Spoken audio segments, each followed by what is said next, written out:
오늘 말씀의 제목이 이게 날마다입니다. 날마다. 그러니까 everyday라는 말인데, 제가 무엇을 설명할지, 오늘 말씀을 전할지 혹시 아시겠습니까? 아신다면 내려가고요. 예. 모르시는 것보다 그러면 해야 되겠네. 사실 뻔하지 않습니까? 우리가 교회에 와서 예배드리며 말씀을 듣는 건 누구에 대해서 말씀을 듣는 겁니까? 궁극적으로 우리가 예수 그리스도 그분이지 않습니까? 알고 보면 했던 이야기를 듣고 또 듣고 돌고 돌는 이야기가 우리는 예수 그리스도 그분이 누구인가? 왜 그분은 또 매주마다 와서 예배를 드리며 예수 그리스도에서 이야기를 들어야 되는가? 이게 오늘의 그 키워드입니다. 그 중심 단어입니다. 어제 제가 오전에 우연히 그 지인의 페이스북을 통해서 개인정보보호법이 시행된다고 막 그런 글이 막 올라와가지고 제가 읽어보니까 이거 필요할 것 같아요. 어제 시점으로 오늘이 마감이니까 빨리 이걸 올리지 않으면 뭐가 일이 날 것처럼 막 글이 올라져 있어요. 그래서 저도 처음에 반신반의하다가 이제봐야 본전이니까 그걸 얼른 어태치해서 올렸습니다. 그런데 곧 알고 보니까 이게 누군가에로부터 낚인 거예요. 예, 그 정보가 이미 몇 년 전부터 이게 거짓 정보로 알려지고 많은 사람들이 이거 속아서 이게 자기 페이스북에다가 막 올립니다. 그래도 저도 이게 속은 것을 알고 누군가가 빨리 저한테 연락이 왔어요. 그래서 그거를 알고 곧바로 다시 내렸습니다. 그런데 이 글들을 이곳저곳 저도 모르는 순간에 삽시간에 우리 주변을 통해서 저를 주변을 통해서 막 퍼지고 있는 것을 제가 글을 통해서 봤습니다. 쉽게 지어지지 않는 거예요. 정보를 알려도. 예. 이것을 보면서 저는 어제 많은 생각을 좀 했습니다. 나름대로 어떤 자기 자신에게 중요한 정보라고 생각하는 것들이 자신의 삶이나 어떤 이 개인의 이득에 조금이라도 위협이 준다고 느꼈을 때 그것이 옳고 그른 정보인지 아닌지 구별하지도 않고 사실로 그냥 받아들여서 일단 해놓고 보자. 즉 바꾸고 말하면 자기 방어적 또는 자기 삶을 어떤 게 보호하려는 어떤 그런 막연한 시도 때문에 오늘 이와 같은 일들이 일어나고 있구나 하는 생각을 지울 수가 없었습니다. 특별히 오늘날과 같이 살고 있는 이 시대를 우리는 그 사회학적 용어로 정보화 시대라고 이야기를 합니다. 이 정보화 시대 속에서 수많은 정보들이 매일 자기 옆을 지나가고 우리는 그것을 서치하고 또 정보를 얻습니다. 어떤 사람들은 그것이 얼마나 편리해졌는지 모른다라고 이야기하지만 실제로 돌아보면 많은 사람들이 굳이 애를 써서 이제는 책을 찾고 공부를 하고 개인을 노력을 하지 않아도 된다 이렇게 역설적으로 바뀌어 버렸습니다. 왜냐하면 이 구글이 답을 다 해주니까. 모르면 다 구글에게 찾아봐. 하지만 그 정보가 과연 다 맞는가, 반드시 옳은 것인가라는 것은 꼭 확인을 할 필요가 있습니다. 그런데 통계에 의하면 인터넷상에 떠올려지는 그 정보의 상당수가 부정확하다는 겁니다. 하지만 오늘의 현 세대는 모두가 인터넷에 떠올려지는 모든 정보가 마치 모두 맞는 것처럼 이렇게 맹신하는 분위기로 가고 있습니다. 그러고 보니까 이 구글이라는 회사가 궁금증이 생겼는데요. 그래서 좀 조사를 해보니까 미래를 이끌어갈 최고 기업 중에 하나라고 그렇게 전문가들의 의견을 보았습니다. 지구상의 어느 문화권에 있든지 간에 누구든지 간에 인터넷 검색을 하고 이메일을 사용하지 않고 지나는 날이 하루도 없을 정도로 우리는 인터넷에 어떻게 보면 노예로 살고 있습니다. 여러분은 하루에 인터넷을 얼마나 사용하십니까? 컴퓨터 앞에 앉아있지 않더라도 여러분이 갖고 다니는 그 유명한 스마트폰, 셀폰을 통해서 얼마나 많이 그 인터넷에 접속하고 있습니까? 또다시 통계에 의하면 하루에 인터넷을 이용하는 전 세계 인구의 무려 80% 이상이 이 구글을 이용한다고 합니다. 구글. 놀랍죠? 그래서 제가 책을 사놓고 조금 읽다가 말았는데, 그래서 어제 다시 마치 끝까지 읽지 못했던 이 구글의 미래라는 책을 다시 들여다보았습니다. 예. 한번 관심 있는 분들은 읽어보시면 좋겠습니다. 이 구글은 미국에서 만든 인터넷 기업 회사인데, 이 책을 지은 사람은 토마스 슐츠라는 독일 사람인데요. 미국의 타임지와 같이 독일의 유명한 슈피겔지에 소속된 미국 특파원 기자입니다. 이 책의 원제목은 뭐냐면 구글이 원하는 것은 도대체 무엇인가 이겁니다. 어떻게 구글이 시작되었고 그동안 어떻게 이 사업을 이끌어왔으며 미래를 어떻게 움직이려고 그 구글은 준비하고 있는가를 상세하게 설명해 놓은 책입니다. 이분은 15년 전부터 구글 회사가 창립되어 있는 그때부터 구글의 CEO 두 사람을 만나서 대화했던 내용부터 시작합니다. 이 구글이 준비하고 있는 미래적 전략은 상상을 초월합니다. 우리가 알고 있는 인터넷 서치 프로그램 제공 회사로만 알고 있던 이 구글 회사가 어떻게 지금 이 알파고와 인간의 바둑 대결을 벌이게 만들었고, 앞으로 우주 엘리베이터를 만들려고 하고 나노의 알약을 만드는 제약회사까지 뛰어들었고, 특별히 인간의 인공지능, 불멸인간, 인간의 뇌와 컴퓨터를 연결시키려고 하는 작업들을 지금 하고 있습니다. 이미 시작되었습니다. 그리고 이 구글의 야심작 전략은 2040년 이후에는 인간이 죽지 않는다는 거예요. 그렇게 지금 우리가 상상하는 그 이상으로 지금 세상은 변해가고 있습니다. 그리고 이 구글이 만들었던 프로그램 가운데 안드로이드, 지금 현재 전 세계 90% 이상의 셀폰들이 이 안드로이드를 사용하고 있습니다. 그리고 이 구글 회사를 차려놓고 최초의 직원이 되었던 수전 워치츠키라는 사람이 지금은 누구냐면 유튜브의 사장이 되었습니다. 이 책을 읽다 보니까 점점 왜 구글은 세상을 자기의 의도대로 바꾸려고 하는가, 여기에 궁금증이 생겼습니다. 그래서 끝까지 한숨에 읽었습니다. 읽고 나서 저는 다음과 같은 질문을 다르게 던져보았습니다. 왜 나는 내 삶을, 내 믿음을 지금 끊임없이 정체하지 않고 바꾸려고 하는가? 내가 한번 믿었던 신앙을 갖고 있으면 되는데 그 신앙을 끊임없이 도전하고 바꾸고 자기 개발을 해 지금도 노력하려고 몸부림치고 있는가입니다. 여러분들 가지고 있는 그 신앙, 여러분의 신앙을 계속해서 지금 발전시키고 바꾸고 노력하려고 몸부림치고 있습니까? 오늘 현대과학과 기계의 문명에 발달된 이 디지털 사회 속에서 우리가 과연 믿고자 하는 하나님은 누구인가? 무엇 때문에 내가 예수를 믿는가? 지금 세상은 어떻게 돌아가고 있으며 내가 사는 이곳은 과연 어떠한가? 또한 내가 믿고 있는 이 기독교 신앙을 올바르게 지켜가고 있는가? 이게 어떻게 보면 오늘 21세기의 가장 큰 관건인데요. 급변하는 현대사회, 현대 문명 속에서 나는 왜 여전히 무신론자들이 보기에 고전적으로 보이고 진부하게 느껴지는 마치 허구와 같은 부활하신 예수 그리스도를 지금 믿어야 하는가? 아니 믿고 있는가? 나는 왜 그분을 따르려고 하는가? 나의 신앙은 그것에 여전히 지금도 변함이 없는가? 변함이 없다면 왜 변함이 없어야 하고, 변해야 한다면 왜 내가 어떻게 다르게 변해야 하는지 그 이유를 분명히 알지 못하면 어떻게 보면 우리가 예수를 믿고 있다 하면서도 정확한 믿음의 나침반, 신앙의 나침반을 갖고 살아가고 있지 않다는 반증일 수 있습니다. 이처럼 우리들에게 진짜 필요한 것은 무엇인가 이렇게 돌아보면 지금 눈앞에 보이는 어떤 산적해 있는 이 근시안적 이 문제들이 아니라는 것을 금방 발견하게 될 겁니다.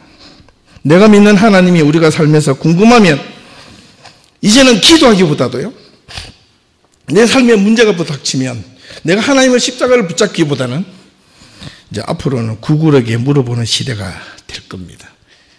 내 삶에 문제가 생겼을 때 그 문제 해결을 해준다는 거예요. 구글이. 이 구글이 신이 되었습니다. 구글에게 물어서 알아가는 시대 속에 사는 지금 우리들의 현재 모습이 구글 컴퓨터가 가지고 있는 시스템보다 못한 하나님을 믿고 있는 것처럼 보여지는 신앙인이라면 우리의 신앙은 정말로 다시 한번 생각해 보아야 된다는 겁니다. 단지 자신의 삶을 위로해주고 오늘 내가 눈앞에 던져져 있는 이 어떤 크고 작은 이 문제 앞에 이 문제를 해결해 달라고 기도하는 그 신앙이 나의 신앙이라면 본질을 잃어버리는 신앙이라는 겁니다. 그런 하나님은요, 그렇게 해결해 주는 하나님은 어떻게 보면 이 정보 제공을 해주는 구글보다 못하는 하나님이 될 수가 있습니다. 왜?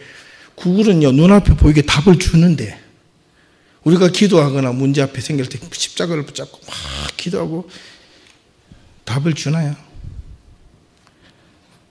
답이 없잖아요. 어떨 때는. 너무 답답하잖아요. 내가 믿는 하나님 앞에 기도하면 응답 준다고 했는데 부르짖으면 부르짖어서 하나님은 침묵으로 일관한단 말이에요. 그런 하나님을 여전히 내가 믿고 있다니 다시 한 번 더 생각을 해봐야 된다는 거예요. 그걸 못 믿겠거든. 지금 당장 나가셔서 여러분 개인적인 삶을 마음 놓고 사시는 게 훨씬 이 세상을 편리하게 살아가는 겁니다. 오늘 대충 살아갈 바에는 그냥 개싸라싸라 마음대로 살아가라는 거예요. 이게 오늘의 현대 사회가 여러분들한테 요구하는 겁니다.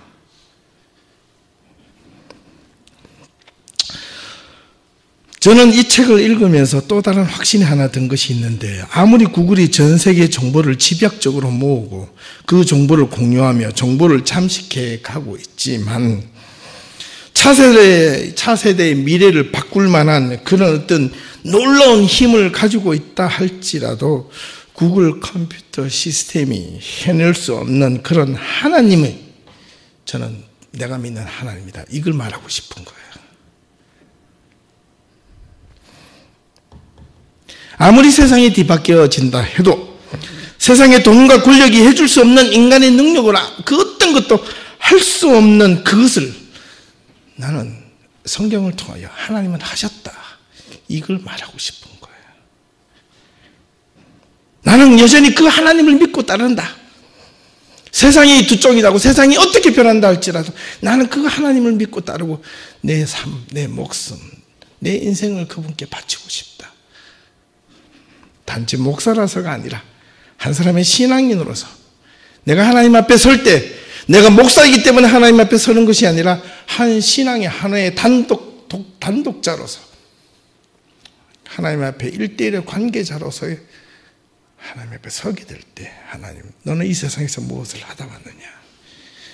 저 열심히 주의 복음을 선포하고 왔습니다. 이게 아니고 너는 어떤 믿음을 갖고 이 세상에서 너를 유혹하는 이 세상의 온갖 시험 속에서 너는 어떻게 네 신앙을 지켜왔느냐. 지금 이걸 이야기하고 싶은 겁니다. 오늘 현대적 사고의 관점에서 바라볼 때 분명 성경은 분명합니다. 세상 사람들을 보기에 역사적 산물로 비추어질 수도 있고 한 시대의 한 민족의 유산물로 보여질 수 있는 그런 진부한 어떻게 보면 소설과 같은 책으로 평가되는 이 현대사회 속에 살고 있을지라도 우리가 바라보는 그 하나님은 역사 속에서 사람들과 여전히 교감하기를 원하셨고 유대인이라는 백성들을 세워서 그 자신을 드러내셨고 신약시대에 들어와서는 하나님이신 예수 그리스도께서 인간이 되셨다. 이 땅에 오셨다는 사실을 선포하신 것이 우리가 갖고 있는 성경입니다. 그런데 오늘 이 시대에 지금 이 자리에 앉아있는 우리까지도 정직하게 한번 대답해 보자는 거예요. 저도 양심적으로 진짜 그 사실을 여러분들 얼마나 믿고 있는지 얼마나 그 내용을 신뢰하고 있는지 우리 이거 분명해야 돼. 이것이 분명하지 않으면 우리의 신앙이 어떻게 보면 가짜일 수 있다는 거예요. 얼마나 내가 예수 그리스도를 그의 부활 신앙 다시 오실 예수 그리스도를 정말로 퍼센테이지로 딴다면 몇 퍼센트를 믿고 있는지 제가 감히 이야기하건대 확신을 가지는 것이 100%는 아닌 것 같아. 이러면 또 저 목상가 할 수 있을지 모르겠지만 저도 하루에 수십 번 막 흔들립니다.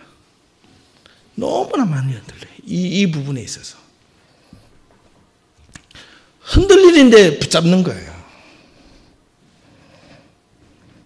끊임없이 인간이 하나님을 향한 배신과 바라봄의 교차 속에서 우리는 여전히 하나님의 속을 태우며 역사를 이루어왔고 하나님의 사랑과 징계를 성경이라는 이 유대인의 역사 속에서 우리는 여전히 확인하고 있음에도 불구하고 우리의 삶은 여전히 내 눈앞에 보이지 않는다 하여 우리는 자꾸 하나님으로부터 멀어지려고 하고 있다는 거예요.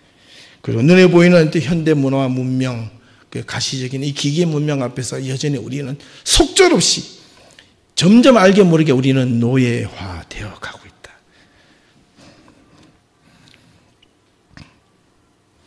그런 가운데서도 정말 우리에게 100%의 신뢰를 가질 만한 믿음이 있다면 어떻게 달라져야 하는가? 딱 한 가지만 있으면 된다는 거예요. 보니까 그게 무엇인가? 기독교 신앙의 핵심은 바로 부활신앙이다. 부활. 내가 부활하신 예수 그리스도를 지금 여전히 내 마음속에 내가 오늘 곧 죽어도 그 죽음을 두려워하지 않을 만한 부활신앙을 갖고 있는가? 이거 확실해야 된다는 거예요. 근데 요즘에 교회에서 선포되는 내용이 부활신앙이 없어요. 십자가의 죽음이 없어요. 죄사함이 없어요. 용서함이 없어요. 회개가 없어요. 그저 하나님이 축복을 주실 것이다. 축복이 우리에게 어떤 영향을 미칩니까? 오히려 그 축복이 우리의 삶을, 우리 하나님을 올바르게 바라보는데 오히려 문제가 되고 있지 않는가 이 말입니다. 하나님을 불신하는 도구가 되고 있지 않는가 합니다. 입으로는 하나님의 은혜다라고 이야기하면서 자기 자랑으로 더 치료하고 있지는 않는가 입니다.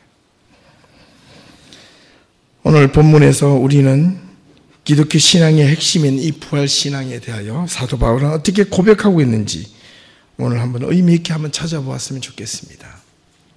우리가 잘 아는 이 고린도전서는 먼저 바울이 고린도 교회에 보낸 편지였는데 무엇보다도 고린도 교회가 그 당시 사회가 교회의 음란과 부패와 부정직, 시기와 질투에 대하여 엄청난 혼란이 있었습니다. 이에 대해서 바울은 고백합니다. 언급을 하고 있습니다.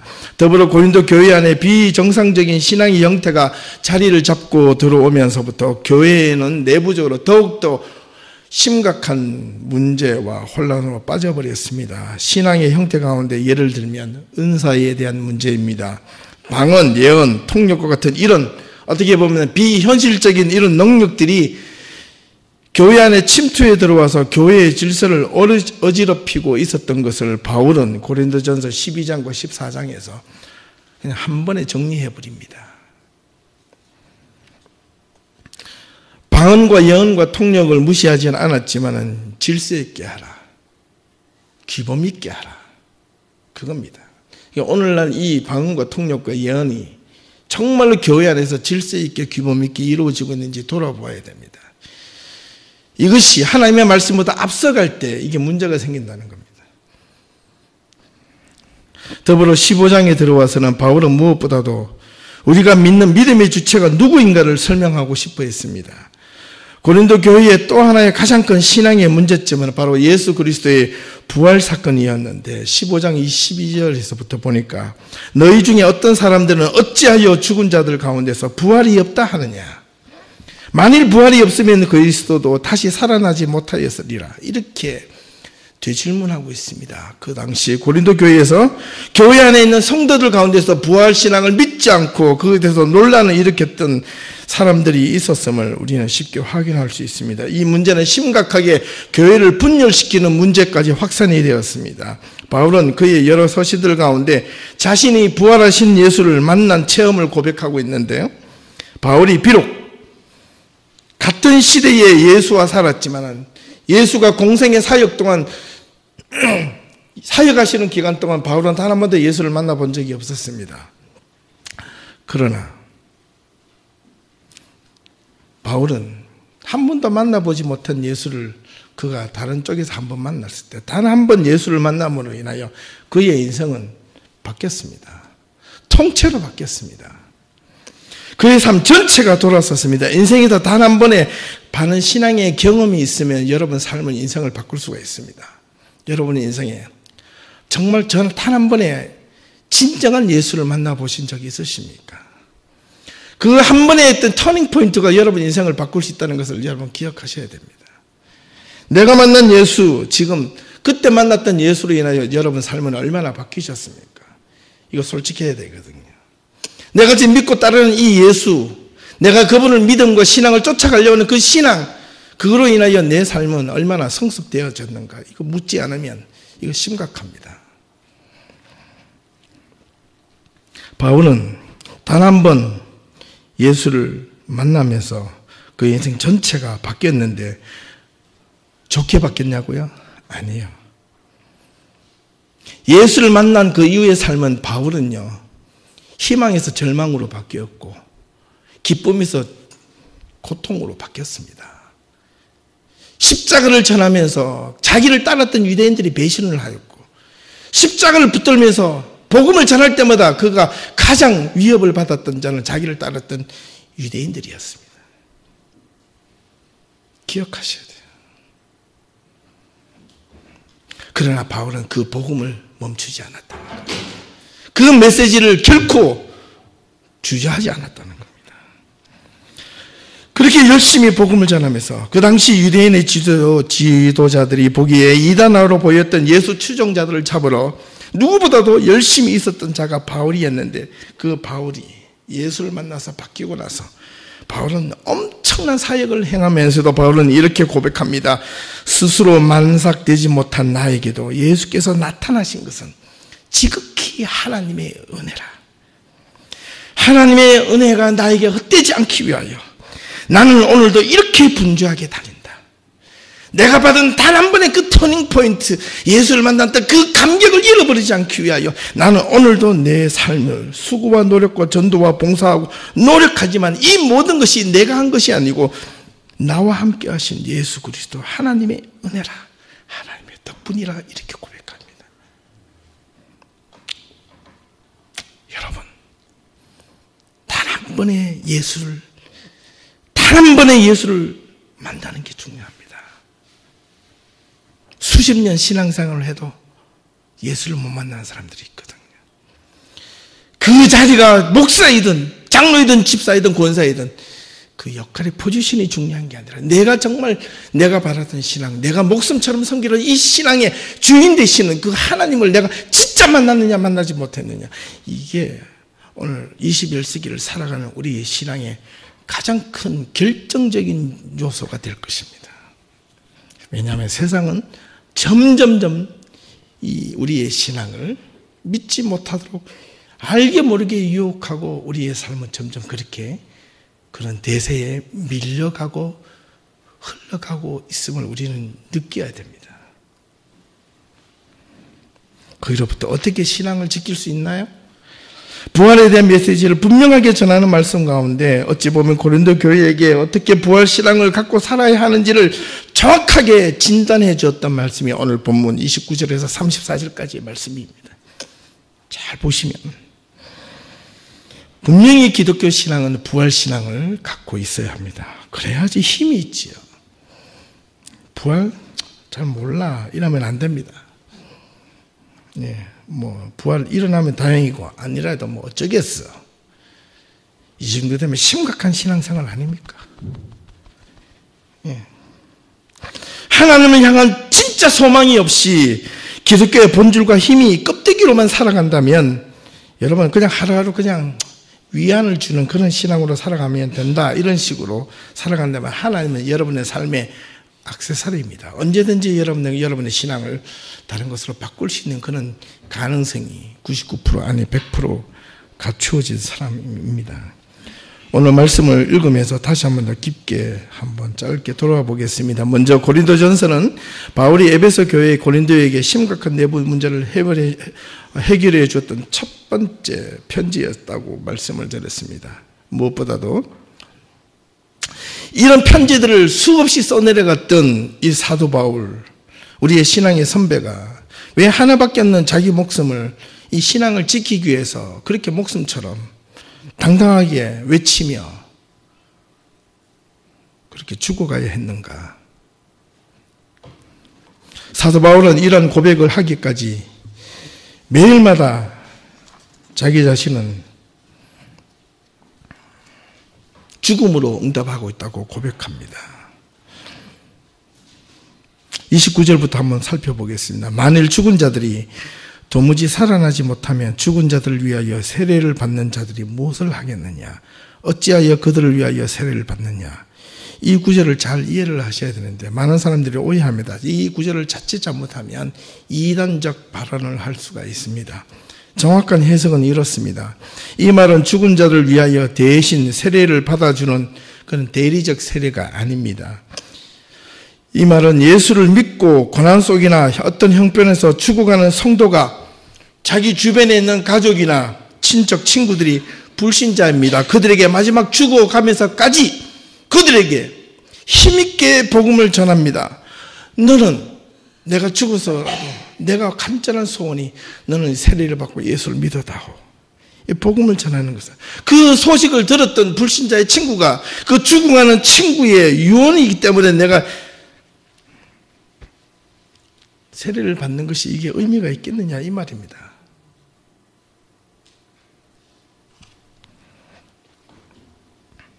초대교회에서는요, 죽어가면서까지 자기에게 전도해 준 사람을 그 자기의 친구의 죽은 무덤 위에서 세례를 받는 일들이 종종 있었다고 합니다.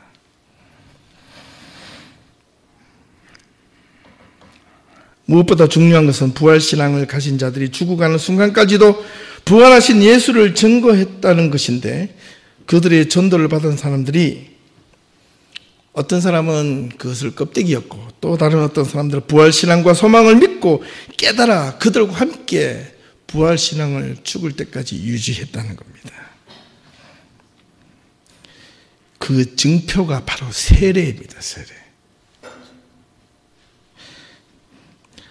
그 신앙적 고백들이 모여 오늘 우리가 사도신경에서 고백하였듯이 장사한 지 사흘 만에 죽은 자 가운데서 다시 살아나셔서 하늘에 오르사 전능하신 하나님 우편에 앉아 계시다가 주에서 산자와 죽은 자를 심판하러 오시리라.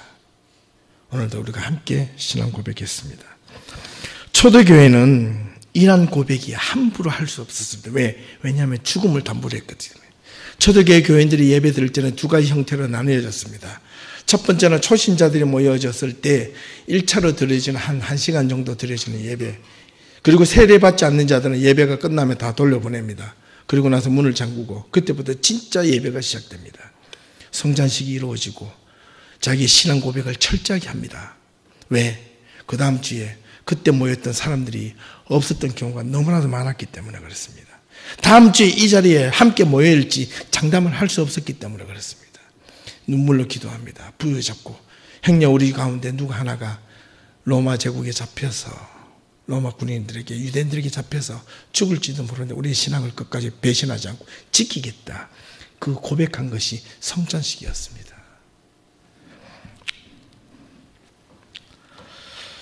초대교회에서의 이러한 고백은 목숨을 담보로 하는 고백이었습니다. 그 고백이 바울은 30절로 대신합니다. 또 어찌하여 우리가 언제나 위험을 무릅쓰리요.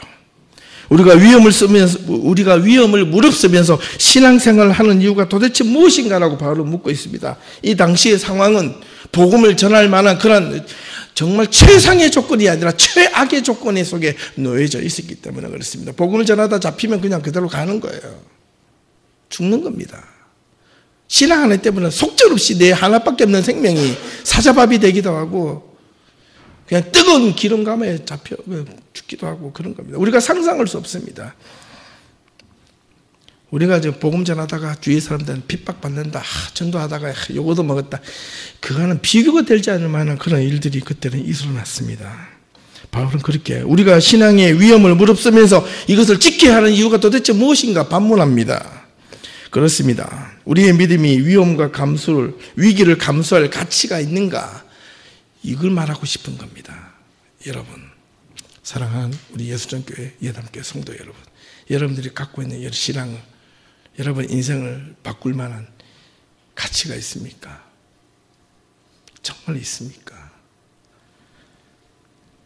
오늘날 우리가 예수 그리스도를 믿어야 하는 이유와 원인을 우리 가슴 속에서 활활 살아서 불타오르지 않으면 언제든지 우리는 이 신앙이 헌신짝처럼 언제든지 내버릴 수 있는 그런 삶 속에 살아가고 있다는 것을 또한 기억하셔야 합니다. 사도 바울은 이러한 고백을 하기까지 자기 자신을 매일마다 죽음으로 응답하고 있다고 고백합니다. 31절에서 형제들아, 내가 그리스도 예수와 주 안에서 있는 가진 바 너희에게 대하여 내가 자랑을 두고 다른 하노니 나는 날마다 죽노라. 바울은요, 자기의 단 한 번의 자랑을 하는데 내가 죽는다는 자랑을 했습니다. 내가 40일 금식기도 하였더니 우리 애들이 하버드 대학 가더라, 예일 대학 가더라, 이것이 자랑하는 게 아니고 내가 죽지 않는 내 모습이 죽어가는 것을 보고 자랑했다는 겁니다. 내가 속사람으로서 살아 움틀거리는 이 오만과 교만과 이 악한 모습이 날마다 예수 그리스도의 십자가 앞에서 죽어가는 내 모습을 보고 바울은 자랑을 했다는 겁니다. 여러분 삶 속에서, 여러분들의 현장 속에서, 고통스러운 삶의 중심 속에서 여러분들이 죽어야 될 것이 무엇이 있는지, 내가 날마다 죽어야 될 것이 무엇이 있는지, 내가 무엇 때문에 죽어야 하는지, 그걸로 인하여 내가 자랑할 것은 무엇이 있는지, 여러분 이것 돌이켜보지 아니하시면 우리 신앙은 껍데기라는 겁니다. 우리의 위험을 내려놓고 우리의 두려움이 죽고 우리의 삶의 유혹이 죽고 우리의 고난이 도리어 죽음으로 응답할 때 우리는 우리의 죽음으로 말미암아 부활신앙을 갖는다는 이야기입니다. 내가 죽을 때 예수 그리스도의 다시 사심으로 인하여 내가 소생하는 것이 이게 하나님의 은혜입니다. 이걸 우리는 믿고 살아가는 존재입니다. 이것이 그리스도인의 사명이요 본질이요 우리의 가슴속에 다른 것은 다 변할지라도 이것만은 변해서는 안 된다는 겁니다. 우리가 날마다 하나님의 말씀으로 죽지 아니하면 우리는 언제든지 우리 안에서 우리의 오만과 교만과 이 쓴뿌리들이 죄의 뿌리가 올라와서 우리의 시야와 우리의 생각과 우리의 삶을 흐트려 버립니다. 내 욕심, 내 자랑, 내 시기, 내가 살아가는 모든 삶의 그루터기들이 하나님의 말씀 앞에서, 십자가 앞에서 다 죽어야 하나님께서 우리를 살리십니다. 그런데 오늘은 현대사회가, 현대문명이, 기계문명이 뭐라고 이야기합니까? 너 죽으면 바보야. 왜 죽어? 너 자존심도 없니? 막 이렇게 떠벌립니다. 여러분, 우리의 부활신앙을 올바르게 진짜 가지려면 여러분 날마다 치열하게 싸워야 합니다. 치열하게 싸워야 됩니다. 내 안에서 살아 꿈틀거리는 이 욕망으로부터 나 자신을 내세우려는 이 자만과 내가 열심히 수고하고 노력하였지만 그 모든 것이 하나님의 은혜입니다라는 고백이 먼저 나오지 않으면 그 수고와 노력도 죽여야 합니다. 나는 너희들과 다르다는 그런 교만으로부터 죽어야 합니다. 내 믿음은 너희들과 달라. 내 삶은 너희들과 달라. 내가 십자가를 바라보는 것도 너희들과 달라. 그런 것조차도 내려놓아야 된다는 거예요. 바울은 그 예로 32절에서 설명합니다. 내가 사람의 방법으로 에베소에서 맹수와 더불어 싸웠다면 내게 무슨 유익이 있으리요. 에베소에는 당시에 유명한 원형 경기장이 있었습니다. 큰 경기장. 어떻게 보면 이 로마에 있는 그 콜로세움보다 훨씬 큰 원형 경기장이 지금도 그 유적으로 남아 있습니다.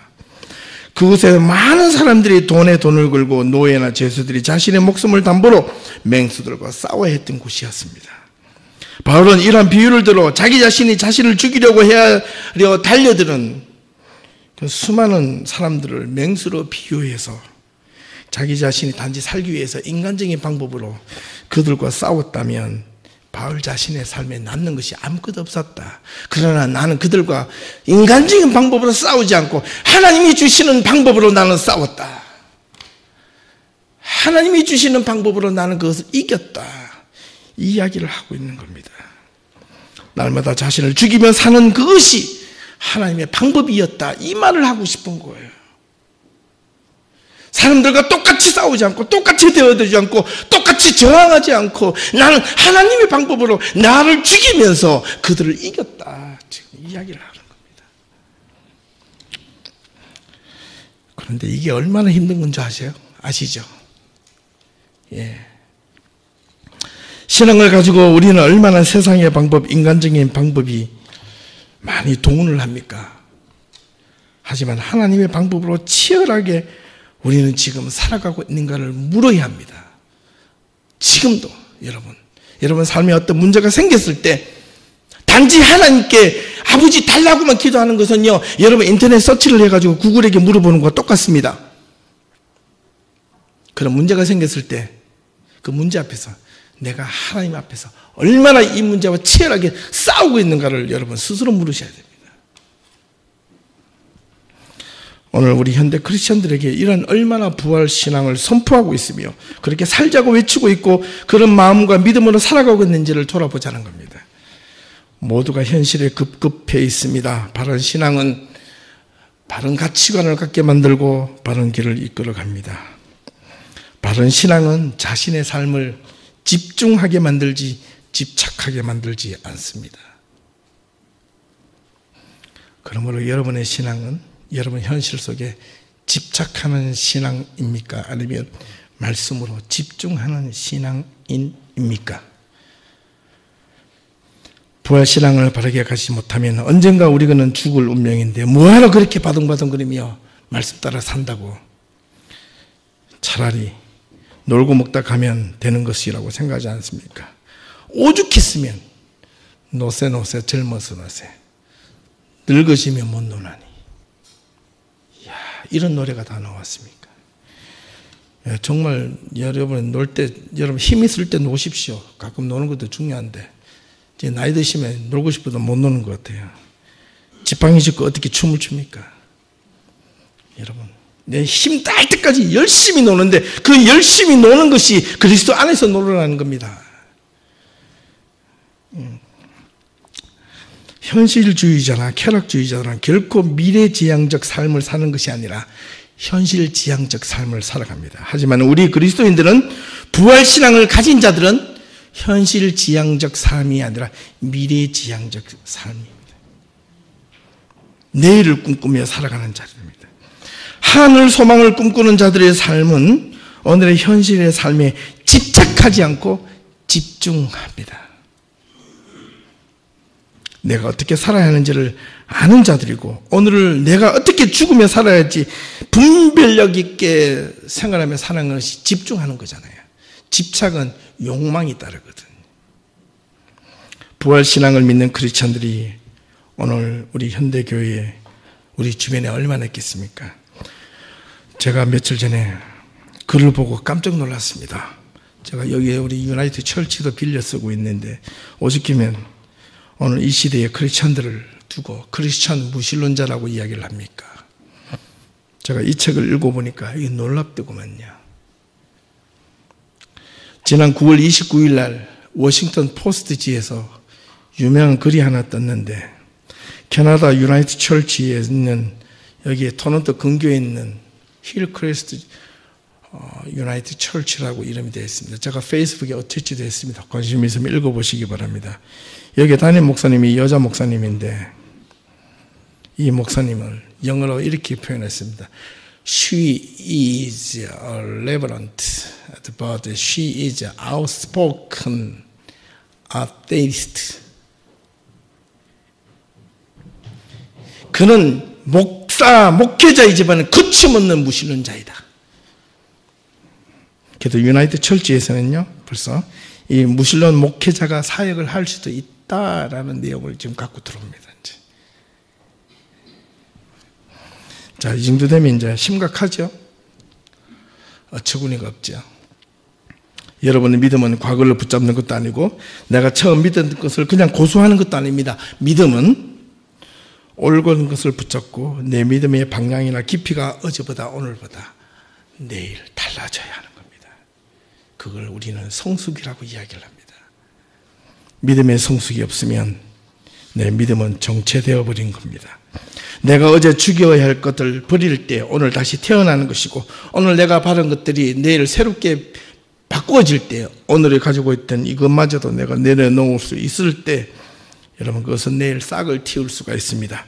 성경에 보면 겨자씨만한 믿음이 있으면 이 산을 저 산으로 옮긴다 했습니다. 여러분, 겨자씨만한 믿음이 중요한 것이 아닙니다.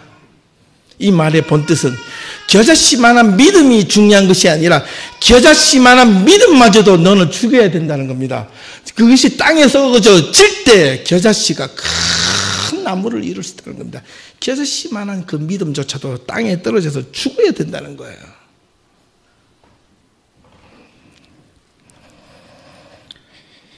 심각합니다. 성경을 오해하고 있는 분들이 너무 많아서. 오늘 현실적이지 않으면, 현대 문화와 삶에 적응하지 못하면, 현대 문명에 맞지 않게 살아가면 현대 사회에 적응하지 못하는 자로 취급당할 수 있습니다. 그러나 바울은 33절에서 이렇게 선포합니다. 속지 말라. 속지 말라. Do not be sold. 헬라어로 메 플라나테스라는 말인데 이 말의 원래 뜻은 유혹되지 말라. 바꾸어 말하면 진리와 도덕과 안전으로부터 방황하지 말라, 이런 뜻입니다. 바꾸어 말하면 예수 그리스도는 안전하고 견고한 성이고 여러분들의 삶과 미래의 모든 것을 보장해 줄 터이니 그것에 대해서 의심하지 말라는 겁니다. 그런데 의심을 누구 때문에 생기느냐? 바로 악한 동무들 때문에 생긴다. 악한 동무들은 선한 행실을 더럽히나니, 이런 말을 하고 있습니다. 이 악하다는 카코스와 그 다음에 호밀리아라는 이 동무로 해석을 했는데, 호밀리아는 이 동무란 뜻이 아니고 영어 성경에 NIV 보면 컴퍼니라고 되어 있죠. 컴퍼니. 그 다음에 독일말로 게슈베르츠라는 이 말은 뭐냐면 교제입니다. 커뮤니케이션, 교제, 친교, 교류라는 뜻입니다.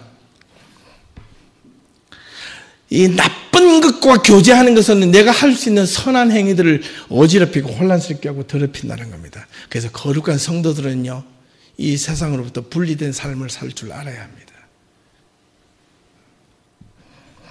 그래서 바울은 34절에서 이렇게 결론적으로 힘을 주어 말합니다. 깨어 의를 향하고 죄를 짓지 말라. 하나님을 알지 못하는 자가 있기로 내가 너희를 부끄럽게 하기 위하여 말한다. 깨달은 이 말이 에크네포라는 헬라어인데 혼수 상태나 술 취하면서 깨어나라는 뜻입니다. 이는 은유적으로 바꿔 말하면 마음의 평온을 되찾다라는 뜻입니다. 흔들리지 말라는 말인데, 의를 행한다는 말은 정당하게, 공평하게, 정직하게 행하라는 뜻입니다. 이것을 종합해 보면 네가 의를 행하기 위하여 네가 받았던 하나님의 은혜와 말씀을 흔들리지 말라는 뜻입니다. 불확실한 믿음에서, 그릇된 믿음으로부터, 잘못된 신앙으로부터 네가 깨어나지 않으면 죄를 짓게 된다는 겁니다. 마음의 평온, 믿음의 평온을 찾지 못하고 유혹과 세상의 현실의 두려움에 쌓여 있으면 도리어 하나님을 향하여 죄를 짓게 되는 무서운 진노의 메시지입니다. 하나님을 알지 못하는 자의 모습이 어떠냐면 바로 이것이 유혹을 받는 사람이요, 두려움에 휩싸인 사람입니다. 하나님을 알지 못한다는 이 말을 헬라어로 보면 아그노시아라는 말인데, 이 말의 뜻은 하나님을 알아가는 지식을 무시한다는 뜻입니다. 여러분, 하나님을 분명하게 머리로 깨달아야 합니다. 머리로, 지식으로. 어떤 분들은, 신앙이 좋으신 분들은 하나님은 굳이 이렇게 말씀으로, 지식으로 난도질해가면서 배울 필요가 있는가, 그렇게 말하는 데 있습니다. 그렇게 배워야 합니다. 그래야지 이 세상을 이길 수가 있습니다. 어떻게 삼위일체 하나님에 대하여 그분이 누구인지 한 번도 제대로 들어보지 못하고 내가 사도신경에 대하여 주기도문에 대하여 십계명에 대하여 내가 창세기부터 계시록까지 주어진 말씀에 대해서 정말로 분석 있게 평생을 다해서 이거 내가 제대로 읽어가지 못할 이 말씀을 어떻게 이 말씀이 이루어졌는지에 대해서 한 번도 제대로 들어주지 못하고 신앙생활을 하고 남한테 전도할 수 있겠습니까? 그저 자기가 받았던 은혜, 경험을 가지고 전달한다고요? 지극히 개인적일 수 있습니다. 위험합니다. 조심해야 돼요. 신앙은 때로는 너무나도 전달하기 위해서 객관적이어야 합니다. 말을 맺겠습니다. 오늘 현대 급변하게 발전하고 있는 이 현대와 기계문명 향락 속에 취해 있으면서도 우리의 신앙은 여전히 정근대적 사고 속에 머물며 살고 있지 않는지 우리는 물어보아야 합니다. 세수는 세 부대에 담으라고 했습니다. 왜 세수는 세 부대에 담으라고 이야기하는지 우리는 분명하게 알아야 합니다. 우리의 믿음이 날마다 새롭고 성숙하고 의로운 길을 가기 위하여 우리는 날마다 우리의 그릇된 신앙의 가치관과 잘못된 믿음, 해묵은 습관들을 우리는 날마다 죽여야 합니다. 그래야 내가 살아날 수 있고 주님의 은혜로 부활할 수 있다는 것을 기억하실 수 있기를 바랍니다. 존 맥스웰이 이런 말을 했습니다. 실패보다 더 두려워해야 할 것은 오늘의 현재의 내 모습에 만족하는 것이다. 신앙은 끊임없는 자기 발견이고 자기 발전이고 자기 개발입니다. 계속해서 밀려오는 이 현실 속에 우리는 어떻게 신앙을 지켜가야 될지 여러분의 몸된 공동체 안에서 찾아갈 수 있기를 주님의 이름으로 부탁합니다. 기도하겠습니다.